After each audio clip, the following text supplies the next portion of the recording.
Бүхий л номыг бичээстэй нийцэж буй эсгээр нь жишиж үнэл. J.C. Ryle. Итгэл үйлчлэлийн Мирагийн номын тавиур.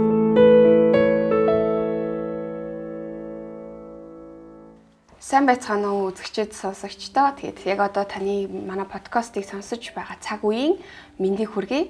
За бидний Мирагийн номын тавиур подкаст маань үргэлжилж байна. Тэгээд бид цаашийн дугаараа эхлэхэд бэлэн болоод студид ирсэн байна. Итгэл үйлчлэл болон гэрэл даапаас хамтран хүргэж буй Мирагийн номын тавиур Христтгэлийн талаарх номуудыг ярьдаг, номны товчлыг ярьдаг энэхүү подкаст маань энэхүү шинэ дугаараа та бүхэнд хүргэхэд бэлэн болсон байна. Бид энэ удаагийн номороо Джон Пайпер зохиолчийн Христийг таньж баяр хөөргийг олох гэсэн энэ номын талаар бид хамтдаа ярилцгаар гэрэл дафын эрхлэгч, мөн орчуулагч оюун гэрэлтэй ярилцгаар бид цугласан байна. Сайн байна уу? За дахиад энэ студид уулзч байгаадаа баяртай. За өнөөдөр би пастор Джон Пайперийн Христийг таньж баяр хөөргийг олох уу гэд энэ номыг танилцуулах гад ирсэн байгаа. За тэгээд хоёлаа эхлэхээс өмнө бид ингээд ер нь маш тухтай чөлөөтэй ярилцгаална. Тэгээд та чихэр идэрээ. За тэгээ. Тухтай цайгаа угаад чихрээ идээд маш гоё халуун яриаг өргнүүлэх байх гэж бодож байна. Чихэр маань амттай нөө. Гоё амттай чихэр. Гоё юм байна.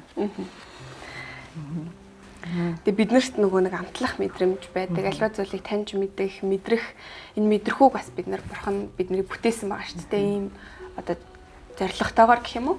Тэгэхээр ингэж бид нар аливаа зүйлийг амтлах, мэдрэх, таньж мэдэх эдгээр зүйлсүүд бол бидний амьдралд маш чухал байдаг.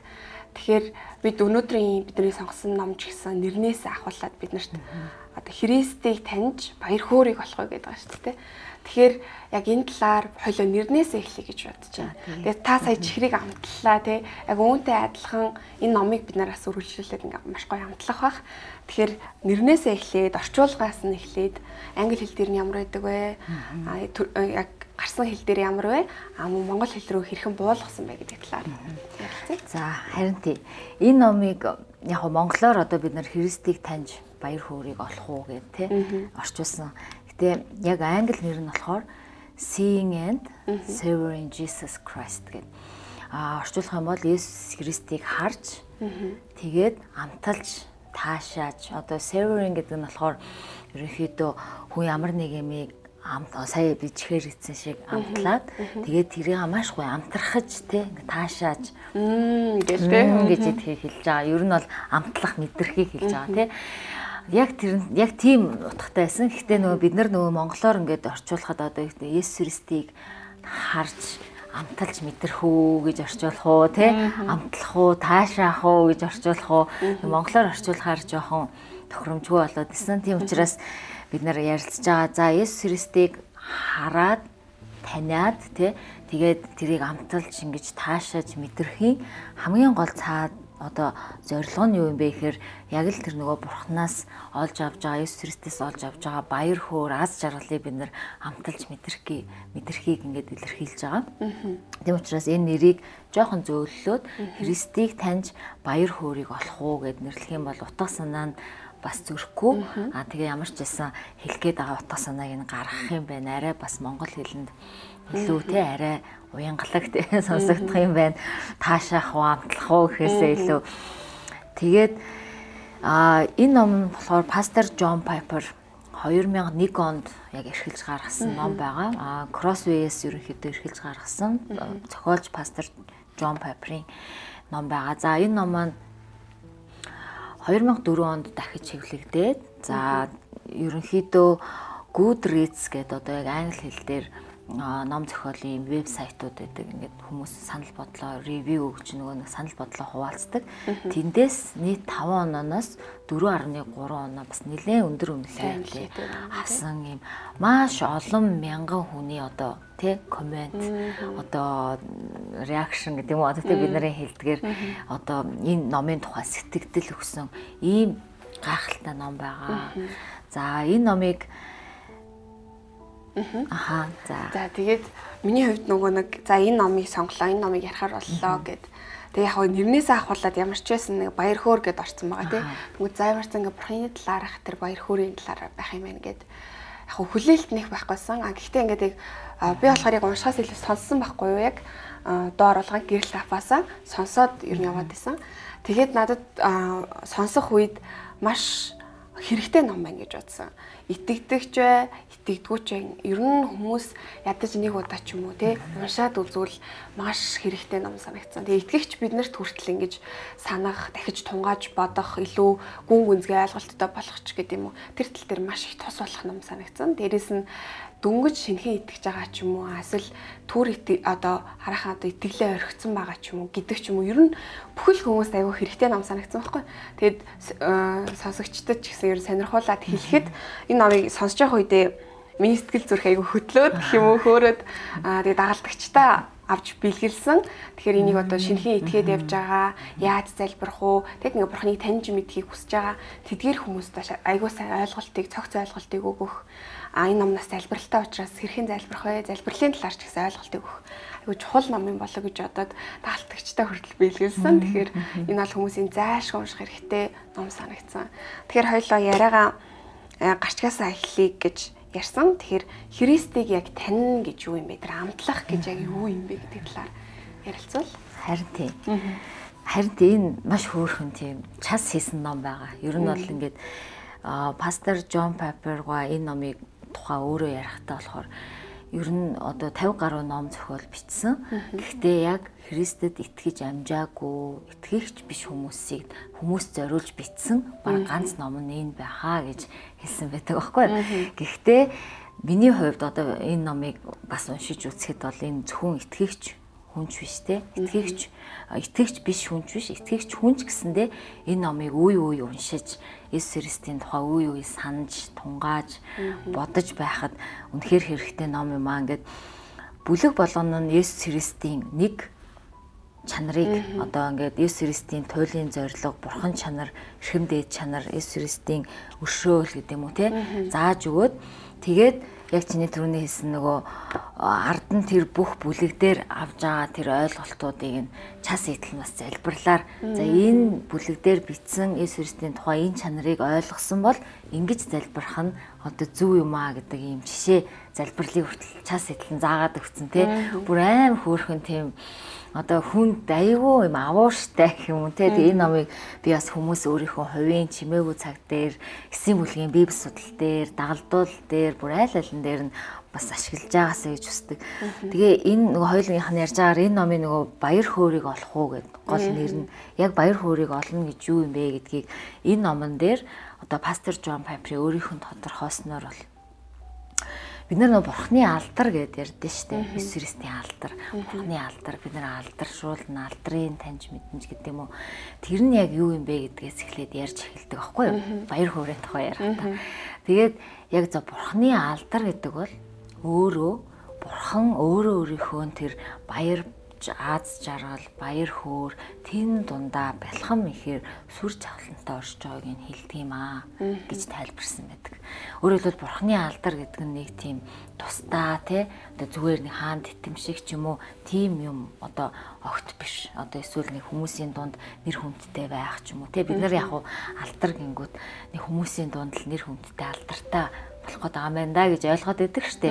Гэтэл яг бурхны тэр glory буюу тэр алдар гэдэг юм нь өөрөө бурхны өөрийнх нь тэр бэлхам чанарыг нь хэлждэг. Тэр бэлхам чанар нь одоо бид нарын бүх тэр одоо аз жаргал, баяр хөөр хамгийн сайн сайхан гэж бодоод нэрлээд байгаа юм чинь өөрөө бурхных нь тэр бэлхам ихээр алдар юм байна л да. За ингээд хэлэхээр ч ойлгомжтой нөгөө юмсан. Энэ номон дээр яг пастор Джон Пайперга их гоё тайлбарсан юм. Би бол сайн тайлбарлаж чадахгүй шүү. Тэгээд бид нар баяр хөөртөө Христийг таниад баяр хөөртөө болноо, баяр хөөртөө аз жаргалтай болноо гэдэг маань өөрөө тэр Бурхны тэр агуу тэр одоо бялхам дүүрэн байгаа тэр баяр хөөрөөс хуваацахыг л хэлж байгаа юм л. Тэгээд тэр нь ямар үед бий болдог вэ гэхээр бид нар одоо яг Библиэлд бичсэн байна. Одоо ингээд бид нар энийг сүнсээрээ нүдний одоо бидний сүнсний мэлмээ нээгдэж те дээрээ ойлгоно гэдэг маань Есүс Христийн тухай бүх үннийг бүх зүйлийг бид нар сүнсээрээ ойлгож одоо мэдэрч зөвхөн харах биш нөгөө түрүүний бидний хэлснээр нөгөө бүр амталж те ойлгож ингэж таашааж ингэж мэдэрснээрээ бид нар сүнсэндээ ойлгохыг нь хэлээд байгаа юм байна л да. Зүгээр нэг одоо юу гэдэг Есүс Христийн чинь бол ийм хүн шүү, тийм одоо бурхан шүү гэл те ингэ хэлчих биш. Бүр тэр бүх зүйлийг нь тал бүрээс нь ойлгоод гэхдээ ойлгохдоо зөвхөн одоо ухаан санаанд ойлгох биш бүр сүнсэндээ ойлгоод тийх үед төрдөг тэр мэдрэмж тэр одоо сайхан тэр одоо бид нар яг л тэр үед бурхны тэр баяр хөөр аз жаргалыг нь хуваалцаж эхэлдэг гэж байна. Тэгээд тэр сүр жавхлангийн бид нар алдрыг нь хуваалцаж эхэлдэг. Энэ үйл явцыг бид нар бурхан дотор баяр хөөртэй аз жаргалтай байх гэж нэрлэдэг. Өөрөөр хэлбэл энэ нөгөө нэг одоо бурхан дотор аз жаргалтай баяр хөөртэй байх гэдэг нь бид нар Христийг таньж бүр сүнсээрээ ойлгож мэдэрснээр бий болж байгаа үр дүн гэсэн үг юм байна гэж энэ номын хамгийн эхний оршил хэсэг болон бас одоо юу төгсгөл хэсэг дээр ерөнхийдөө яг тэгж тайлбарсан байсан.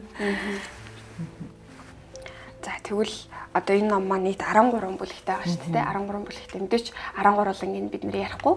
Энэ дотроос нөгөө хоёлаа бас урьдчилаад нөгөө ярьж хахад хүмүүсийн нөгөө тэр болгон анзаардаг итгэгч хүмүүс хүртэл ингээд өөрсдөө нэг анзаарч тунгааж боддгоо ч юм уу. Бас итгэгч биш хүмүүс ч гэсэн яг хөө Есүс Христгээс сонсдог. Гэхдээ бас сайн мэддгөө ч юм уу.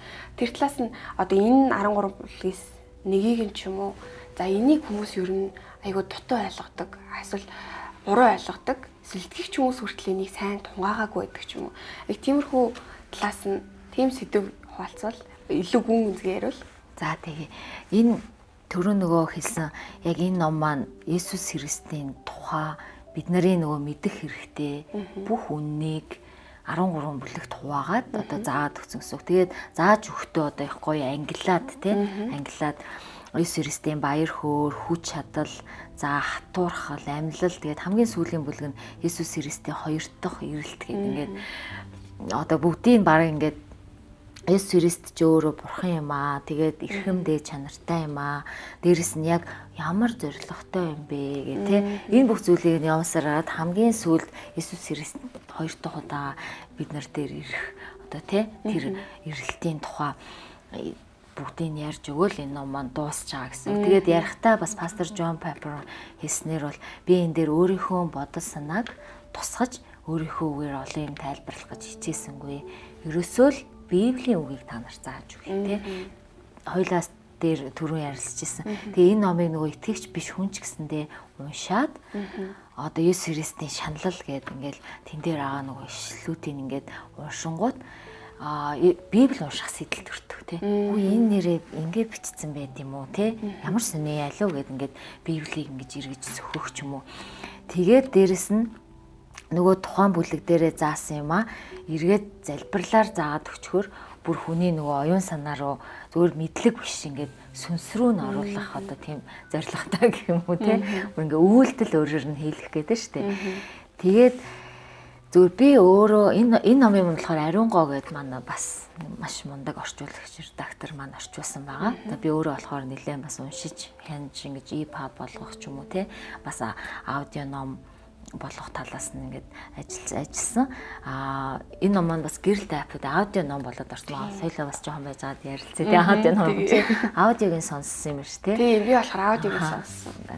Тэгээд түрүүний хэлснээр болохоор яг нөгөө энэ номыг уншиж байхад зүгээр би уншигч хүнийхээ зүгээс надад бас зарим бүлэг нь их гоё одоо шин мэдлэг гэх юм уу те би ч одоо Христэд итгээд 20 орчим жил болсондоо за Библи нэлээ уншдаг даа гэд ингээд ботсон явж итэл яг энийг ингээд уншаад айгүй Христийн тухай Есүс Христийн тухай шин мэдлэгийг надаас өгөөд байгаа байхгүй.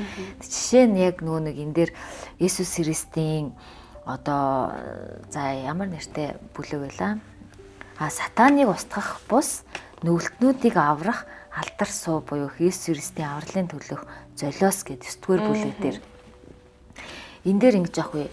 Ингэж асуусан юмсан. Ингээд одоо хүртэл яагаад сатан ингээд одоо бурхан ч юм уу Есүс бол агуу хүч чадалтай тий. Тэр сатаныг бүр тэр дор нь устгаад бүр юучгүй болгоод ингэж чадалтай. Гэхдээ яагаад одоо хүртэл сатан ингээд тий бас ингээд тодорхой хэмжээнд арай тэр хүртлээ болч. Гэхдээ бол Есүс загалмаа дээр сатаныг бүрэн ялцсан. Гэхдээ одоо хүртэл бас арай бүрэн ингэж нөгөө нэг сатаныг бүр устгаагүй шүү дээ. Яагаад устгаагүй байдаг вэ? Бүх чөтгөрийг бүгдийг яагаад арчихгүй байгаа вэ? Хор хөнөөлийг нь устгаж болохгүй юу гэсэн. Тэгээ одоо хүртэл бид нар бас тэндээс болж жоохон зовж जैन тий. Ингээд соригдож जैन. Ерөн олон юмн дээр ингээд бидний амьдралд бас нөлөөлөд ингээд бас заримдаа байждаг. Тэгтэл яагаад тэгдэг вэ гэд тэрийг тайлбарлаж ингэж ярьсан одоо хэсэг байгаа байхгүй юу? Тэрийг ингээд уншсан чинь би нэрэл тийм биш тий тэгээд одоо ерөөсөө Есүс Христ одоо хүртэл яагаад тэр бүх чөтгөрүүдийг устгахгүй сатаныг арай бүрэн устгахгүй байдаг вэ гэхээр Христ өөрийнхөө алдрын төлөө байлгачдаг гэж аахгүй. Тэгээд тэр нөгөө загалмаа дээр Есүс Христ ингээд Есүс Христ сатаныг ялах нь бүр юм нарийн учир олон төлөвлөгөөтэй тэр төлөвлөгөөнийхөө дагуу тэр төлөвлөгөө нь ингээ биелээд явж байгаа. Тэгээ хамгийн гол төлөвлөгөө нь загалмаа дээр биелсэн.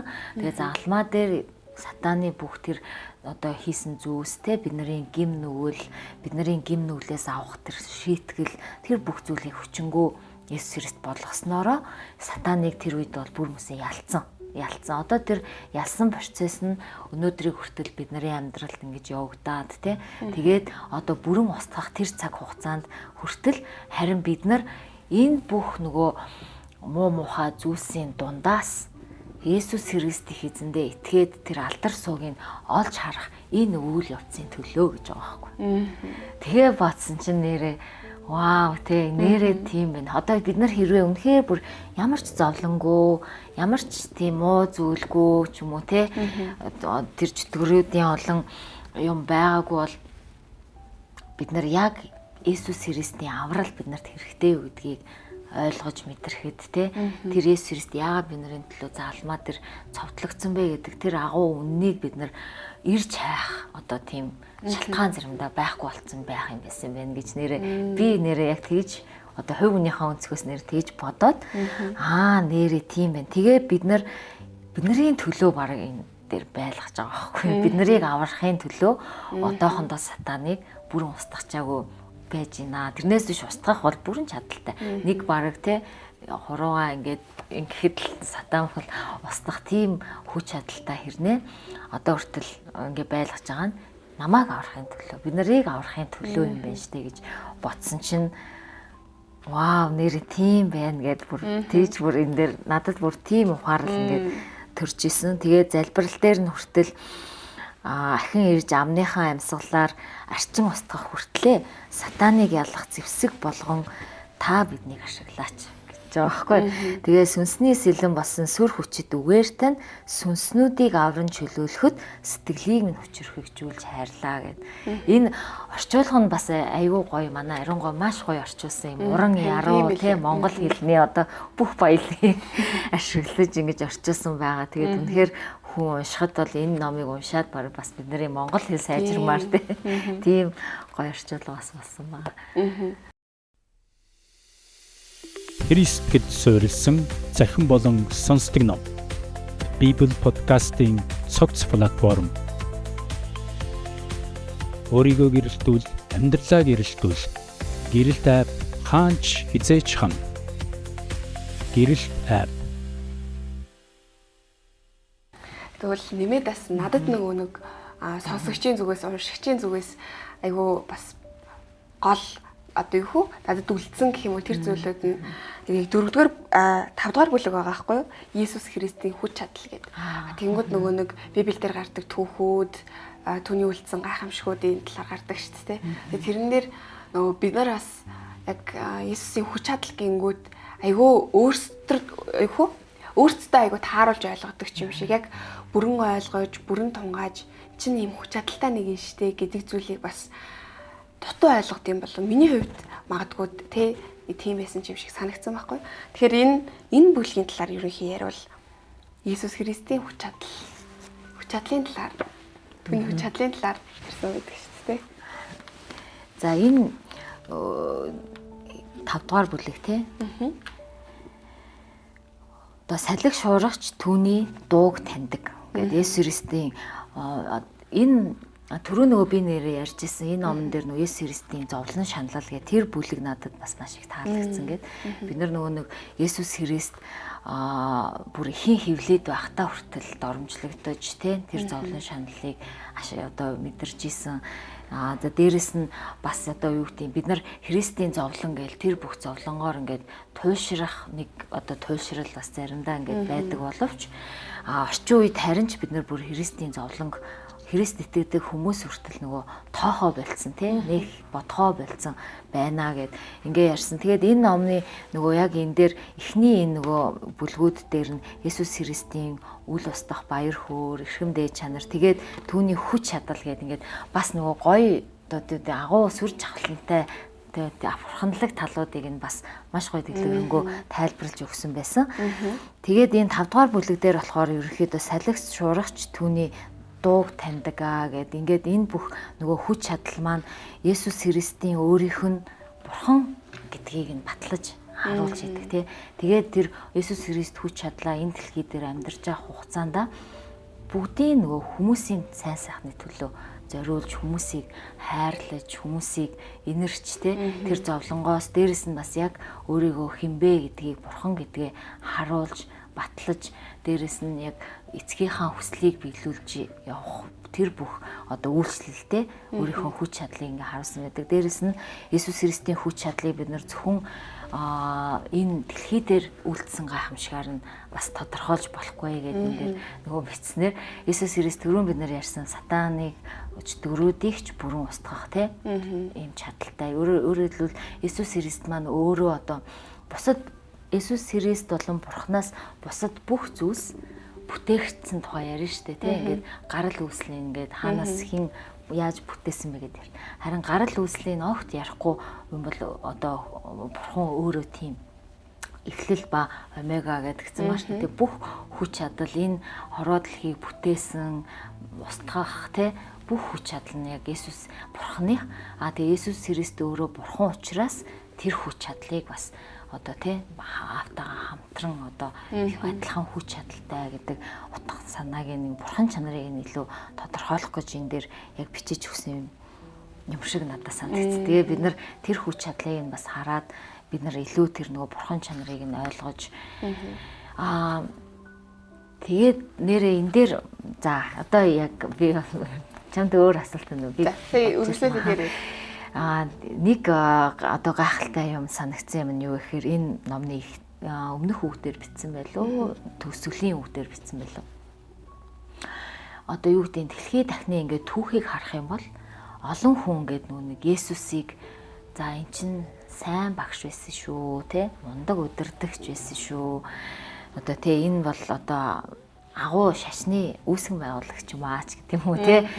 Ингэж одоо олон ингэж Есүс Христийг нөгөө өөрсдийнхөө үзэл бодол өөрсдийнхөө юмд тааруулж өөрчилж ингэж тайлбарлах явдал хүн төрөлхтний түүхэнд маш их байсан. Зарим нь бүр Есүс Христийг одоо огт үгүйсэхгүй одоо эн чин утгагүй тэнийг юм аа гэж хэлэхгүйгээр харин ч бүр заримдаа марксист онолд бараг Есүс Христ бол цаг үеийнхэн тэ байдалд одоо эрс шинжилэл авчирч одоо цоо шин зүйлийг ингээд гаргасан тэрнийхэн төлөө тууштай явсан хүн юм аач гэдэг юм уу те тэрийг хүртэл марксист онолд ингээд шингээж аваад Есүсийг маш олон талаас нь ингэж нөгөө нэг мүлжхийг ингэж оролддог юм байна л да хүмүүсийн хүн төрөлхтний түүхэнд. Гэтэл яг энэ болгоны ингээд харах юм бол энэ болгон ч бас ёрын муу зүйл шүү. Тэгээ бид нар Есүс Христийг доромжилж болно, муулж болно тэ харин зүгээр нэг мундаг багш байсан юм аа. Энэ бол агуу юм зүйлийн үндэслэгч хүн байсан юм аа гэж ярих юм бол энэ маань харин ёрын муу зүйл болно гэж хэлсэн байсан байхгүй юу? Харин бид нар нэг бол одоо Библиэлд ч хэлсэн маш чи бол нэг бол хүүтэн бай, нэг бол халуун бай, бүлээн байж болохгүй гэх тий. Тэгэхээр бид нар ингээд нэг бол Есүсдийг чинь би мэдэхгүй байна, ойлгохгүй байна тий. Болий гэд ингэж хэлсэн нь баг дээр байгаа байхгүй. Есүс бол айгүй мундаг шүү те, гоё багш байсан шүү.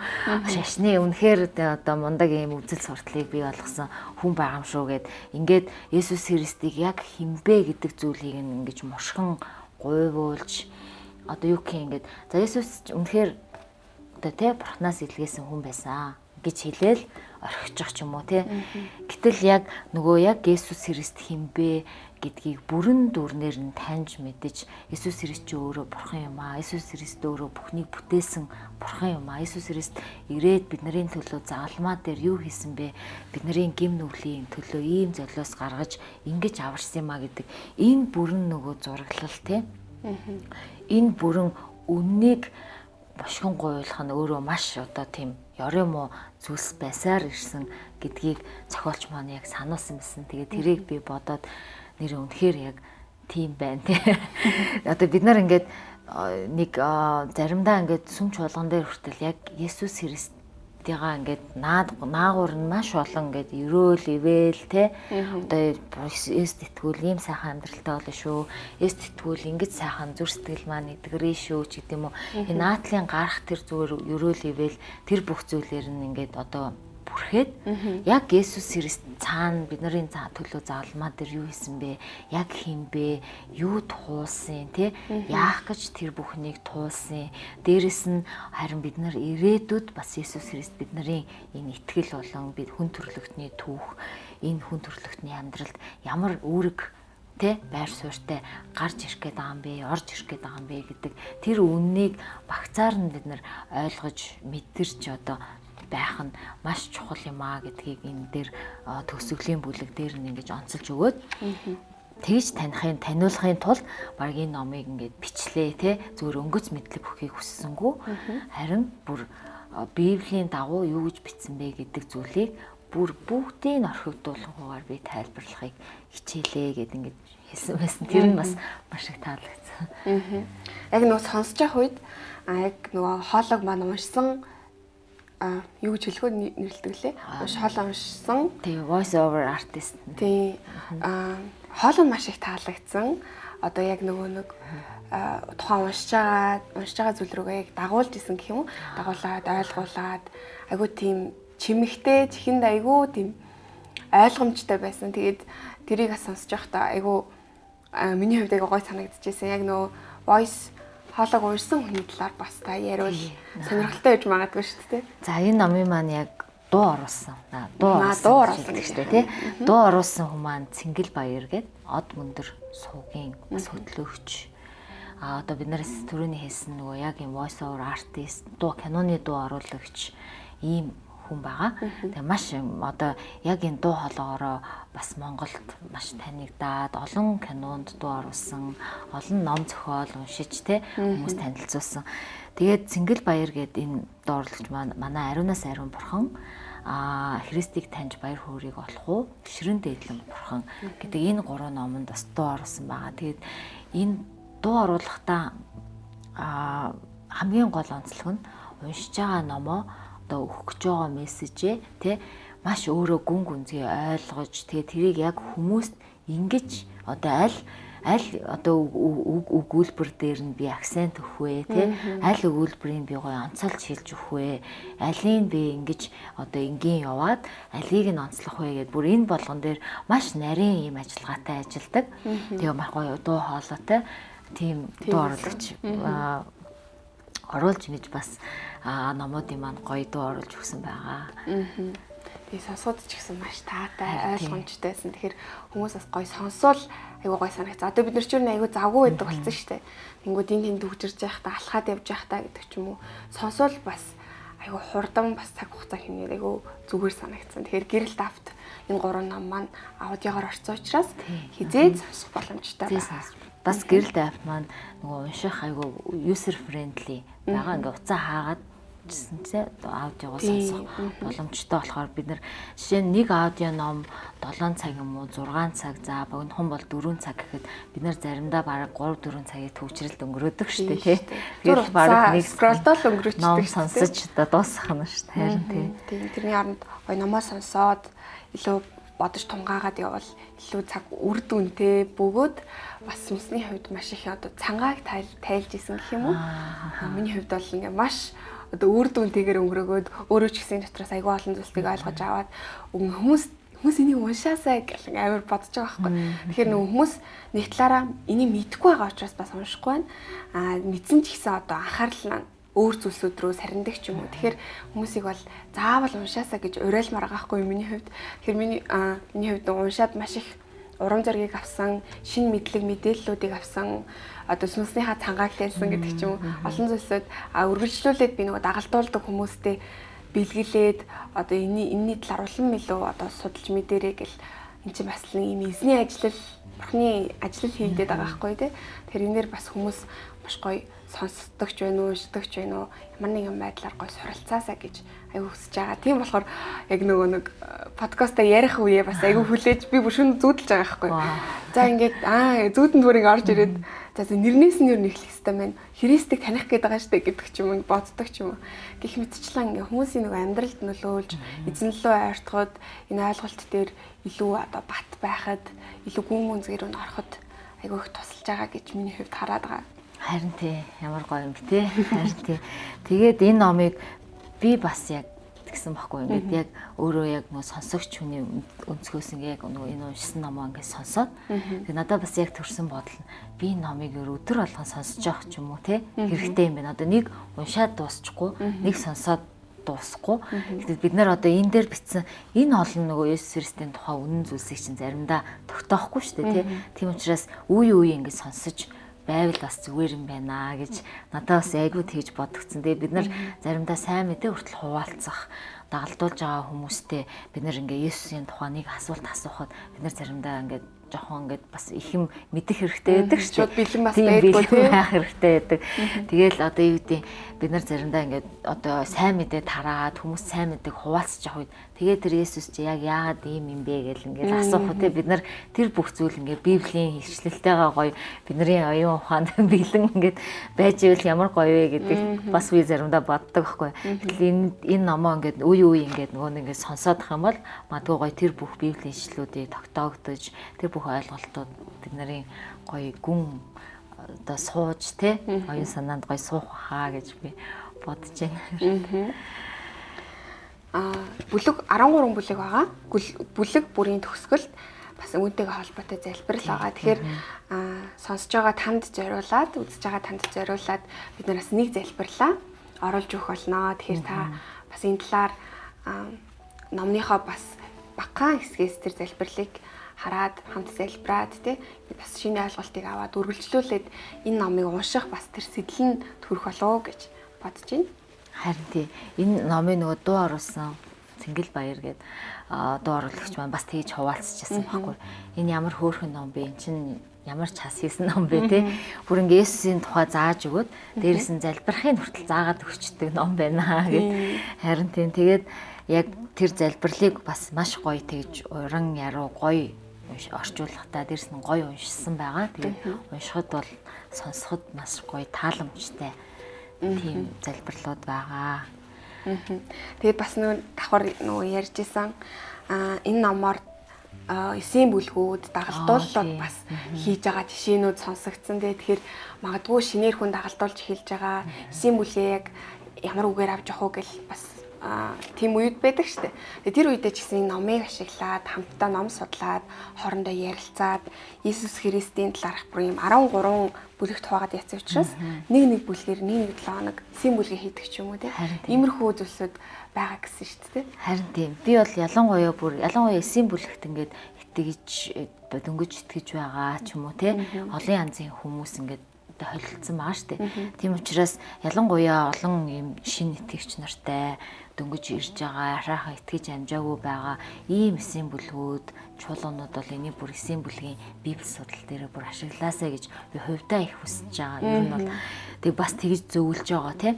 Тэгээд яагаад тэгэхээр яг Есүс Христийн тухай яг чиний хэлснээр 7 хоног болгоо нэг чанарыг нь бүрэн дүрэн ингээ гой судлаад хамтдаа залбираад тэг ингээ 13 7 хоног явах нь штэ 7 хоног болгоо ингээд гой судлаад ингээ явах юм бол энэ яг шинэ итгэгчдийн ялангуяа дөнгөж итгэж байгаа хүмүүсийн итгэлийг үнэхээр гоё батжуулах яг Есүс Христийн тухай мэдэх ёстой бүх үннийг гоё заагаад өгчөж байгаа болохоор тий гоё итгэлийг батжуулах байх гэж бодож байна. Тэгээд би бас яг ийм нөгөө ийм мундаг ийм зохиолчдын ийм номыг бас ямар гоё бичдэг юм бэ гэж бас их бодсон.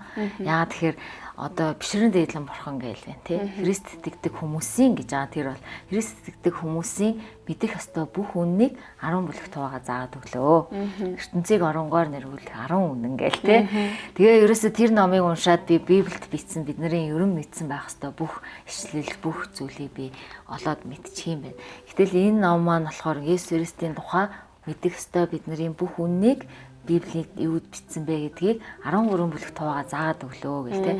Бидний өмнөөс Библийг ямар гоё судлаад дээрэс нь энэ болгоныг маш зэгцтэйгээр ингэж ангилаад за чи яг энэ зүйлийн тухай мэдэх ёстой бүх юм чинь энэ номонд багтаагаад өгчлөө шүү.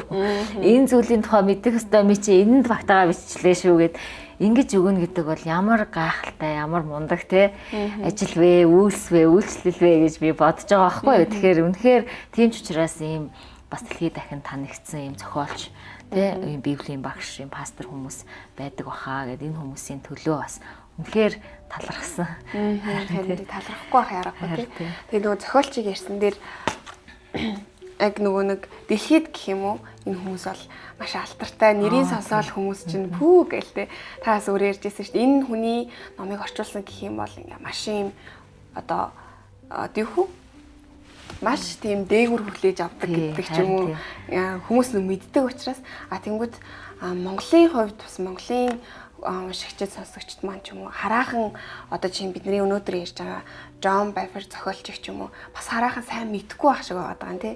Тэгэхээр зохиолчийн талаар та бас жоохон дэлгэрүүлэх ч юм уу эсвэл энэ талаар юм хуваалцвал. За тэгээ харин тий одоо ингээд пастор Джон Пайпер ч гэдэг юм уу одоо эсвэл R.C. Sproul ч гэдэг юм уу тий энэ бүх одоо гайхалтай зохиолчд маань бол аль хэдийн тухайн өөрийнхөө дэлхийд дахин улс орондоо танигдсан бүтээлүүд нь баталгаажсан олон дагалдагч Библийн сургууль тэр утгаа пастор Джон Пайпер маань Desiring God гэдэг байгууллагыг үүсгэн байгуулсан хүн байгаа. Desiring God гэдэг тэр нэр нь болохоор өөрийнх нь анх бичсэн Desiring God гэдэг номон дээр үндэслээд Бурхныг хүсэмжлэх үү те гэдэг тийм нэртэй байгууллагыг байгуулсан байгаа. За 2000 нэлээд олон жил болж байгаа. За тэгээ энэ байгууллагын маань гол одоо энэ Desiring God гэдэг байгууллага маань болохоор баг дэлхийд дахинд одоо Христ итгэлийн мэдлэг үнний тухай маш найдвартайгаар олон их сурвалжаар зааж өгдөг те ийм маш гоё том платформ болтлоо. Өнөөдөр ингээд дэлхийд дахин олон сая дагагчтай ийм платформ болтлоо хөгжсөн байна. За дээрэс нь бас нөгөө түрүү ярьсан R.C. Sproul бидний ариунаас ариун бурхан гэдэг дараагийн ярих номын маань зохиолч бас маш одоо олон ном зохиол гаргасан Ligonier Ministry гэдэг байгууллагыг үндэслэн байгуулсан маш олон газар дагалдагч бэлддэг ийм тэ сургуулиудыг байгуулсан ийм одоо нэр хүн дээрээ хийсэн ажилласан үйлчлэлээрээ танигдсан ийм хүмүүс байна л да. За тэгээд Desiring God гэдэг байгууллагын энэ гол одоо өгдөг хүмүүст өгдөг одоо idea гэх юм уу мессеж те одоо санааг нь болохоор ерөөсөө л чи бурхан сэтгэл ханамжтай байх юм бол бурханыгаа хамгийн ихээр алдаршуулж чадна шүү. Бид нар бурхан дотор баяр хөөртэй байх нь бурханы бидний төлөө гэсэн зориг юм аа гэдгийг хүмүүст нөгөө ойлгуулж энэ аз жаргал баяр хөөртэй Христ итгэлийн амьдралыг хүмүүст таниулах гол тэр одоо санаануудыг хүмүүст түгээж байдаг гэх юм уу те. За пастор Джон Пайпер маань түрүүн бид нар бас нөгөө амьдралаа бүгд дээр бас танилцуулж исэн. Ингээ 50 гаруй ном бичсэн. Тэгээ 30 гаруй жил яг ахлах пастораар үйлчлээд